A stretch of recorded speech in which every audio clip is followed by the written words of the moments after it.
Good morning. Today is July 26, 2026, Sunday. The first reading was taken from 1 Kings chapter 3, verses 5, 7, 12. At Gibeon, the Lord appeared to Solomon in a dream by night, and God said, "Ask what I shall give you." And Solomon said, "O Lord my God, you have made your servant king in place of David, my father. Although I am but a little child, I do not know how to go out or come in, and your servant is in the midst of your people, whom you have chosen, a great people, too many to be numbered or counted for multitude. Give your servant, therefore, an understanding mind to govern your people, that I may discern between good and evil, for he is able to govern this your great people." It pleased the Lord that Solomon had asked this, and God said to him, "Because you have asked this, and have not asked for yourself long life or riches, or the life of your enemies, but have asked for yourself understanding to discern what is right, behold, I now do according to your word. Behold, I give you a wise and discerning mind, so that none like you has been before you, and none like you shall rise after you. O Lord, how I love your law. I have said, O Lord, my portion is to obey your words. The law from your mouth means more to me than large quantities of silver and gold. O Lord, how I love your law. Let your merciful love console me by your promise to your servant. Show me compassion that I may live, for your law is my delight. O Lord, how I love your law. That is why I love your commands more than finest gold, why I rule my life by your precepts. I hate false ways. O Lord, how I love your law. Your decrees are wonderful indeed, therefore my soul obeys them.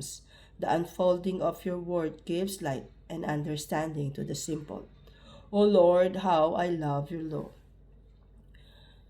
We know that for those who love God, all things work together for good for those who are called according to his purpose. For this, whom he foreknew, he also predestined to be conformed to the image of his Son, in order that he might be the firstborn among many brothers. And those whom he predestined, he also called. And those whom he also called, he also justified. And those whom he justified, he also glorified. Alleluia, Alleluia. Blessed are you, Father, Lord of heaven and earth, that you have revealed to little children the mysteries of the kingdom. Alleluia. Jesus said to the crowds, "The kingdom of heaven is like treasure hidden in a field, which a man found and covered up. Then in his joy he goes and sells all that he has and buys that field." Again, the kingdom of heaven is like a merchant in search of fine pearls, who, on finding one pearl of great value, went and sold all that he had and bought it. Again, the kingdom of heaven is like a net that was thrown into the sea and gathered fish every kind. When it was full, men drew it ashore and sat down and sorted the good into containers, but threw away the bad. So it will be at the end of the age. The angels will come out and separate the evil from the righteous and throw them into the fiery furnace.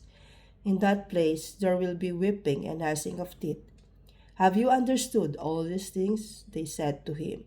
"Yes," and he said to them, "Therefore, every scribe who has been trained for the kingdom of heaven is like a master of house, who brings out of his treasure what is new and what is old."